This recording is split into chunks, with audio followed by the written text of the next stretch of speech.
Hello everyone, welcome to History and Culture. Before the Qing Dynasty, people divided professions according to the three teachings and nine streams, with one occupation particularly intriguing, as it held substantial income yet didn't fit within the nine streams. This is one of the most mysterious occupations in the Qing Dynasty, the executioner.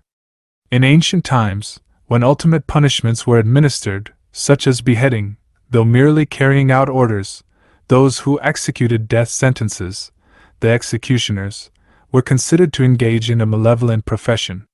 The responsibility for those whose bodies were not intact after death, unable to rest in peace, was often attributed to them. In Chinese life and death philosophy, a significant part revolves around reincarnation and karmic retribution. It's believed that the human world is divided between good and evil, and good deeds result in future blessings, while evil actions lead to a lower form of existence, perhaps even becoming an animal. With such moral standards and philosophical awareness, people develop judgments about the virtues and vices associated with various occupations. It was firmly believed that if someone's profession or actions in life contradicted the principles of morality or social ethics, such as involving killing, plotting, disrespect to parents, or disloyalty, they would eventually face consequences in their later years or the next life. Because executioners were seen as ominous figures, responsible for heinous acts, although well paid, very few were willing to engage in this occupation. Most people in this profession viewed themselves negatively, considering it an unfortunate job. Therefore, it was rare for the trade to be passed down through generations. No one wished for their offspring to follow this path. This led to a custom where executioners often took on apprentices. These apprentices were mostly children, taught from a young age how to perform executions. The last executioner of the Qing Dynasty, Deng Haishan, was drawn to the high income of the profession and similarly apprenticed in this manner. Deng Haishan, originally from Changsha, Hunan, was born in the late Qing Dynasty.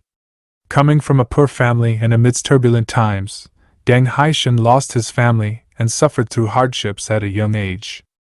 Without formal education and unwilling to do manual labor, his job prospects were limited. Coincidentally, he had a fierce appearance and great courage. In a chance encounter, Deng Haishan was noticed by a renowned executioner named Tong Shaoji in Changsha.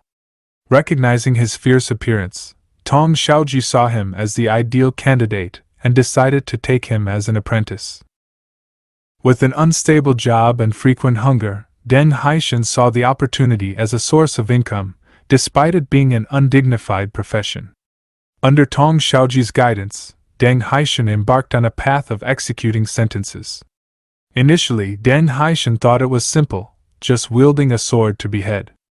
However, entering the trade, he realized that even beheading required technique. To be a proficient executioner, one needed a ruthless mindset, able to kill without hesitation. Many of Tong Shaoji's apprentices, when actually called to perform an execution, couldn't overcome their emotions and fled the scene. Furthermore, precise techniques were necessary. Steady, accurate, and forceful. Steady referred to cutting a throat the size of a person's neck, without slanting the cut. Accurate meant hitting the exact spot on the neck. Forceful required swift execution to minimize the prisoner's suffering. Deng Haishan's initial training involved practicing arm strength with empty swings. Later, he practiced on winter melons.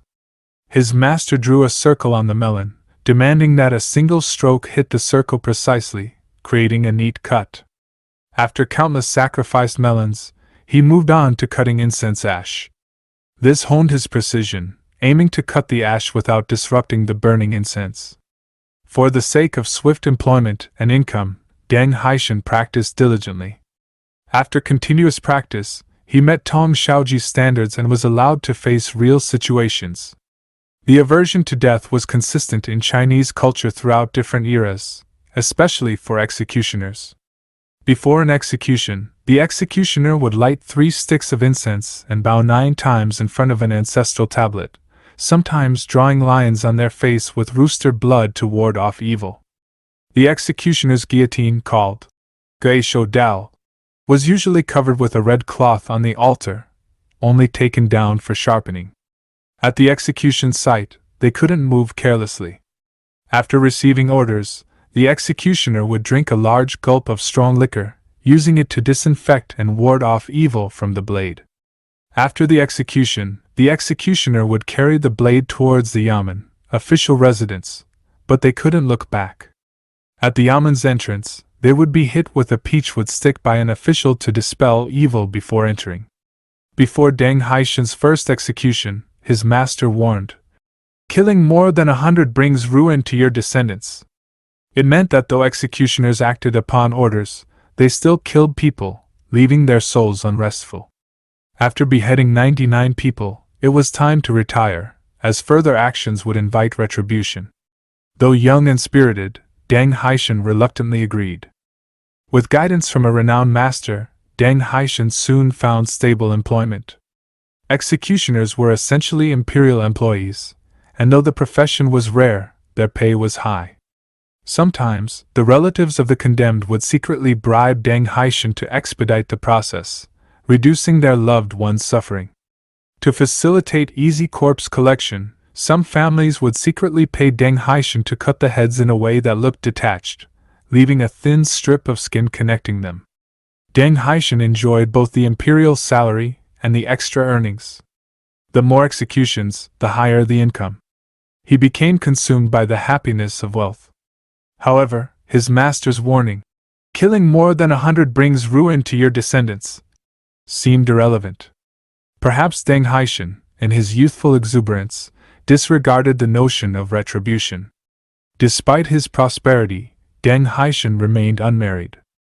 Despite executing orders and targeting only the worst criminals, under the Confucian doctrine of compassion, people still considered executioners impure and unlucky.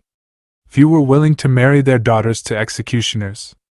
As Deng Haishan grew older, he may have contemplated retirement. However, willing candidates for the trade were extremely rare. Only during the Republic of China period did execution by firing squad replace beheading. Deng Haishan finally ended his career as an executioner, but he had already surpassed his master's admonition of executing fewer than 99 people, with numbers reaching more than 300. With the end of his career came a downfall in his personal life. Though wealthy, people kept their distance from him, considering him heavily burdened with bad luck. Deng Haishan took to drinking to drown his sorrows, dissipating his savings. He realized that retribution had caught up with him, contemplating conversion to Buddhism to seek redemption. However, no temple would accept him. Ultimately, Deng Haishan put down his executioner's blade, but redemption remained elusive. In 1925, his body was discovered in a dilapidated thatched cottage. Deng Haishan might have questioned his fate in his later years. He wondered why, despite executing orders and targeting only the guilty, he met such a fate. In hindsight, Deng Haishan's story was a tragedy of the feudal system. This is History and Culture Channel. Like and subscribe are the biggest help and support for us. Thank you everyone. See you next time.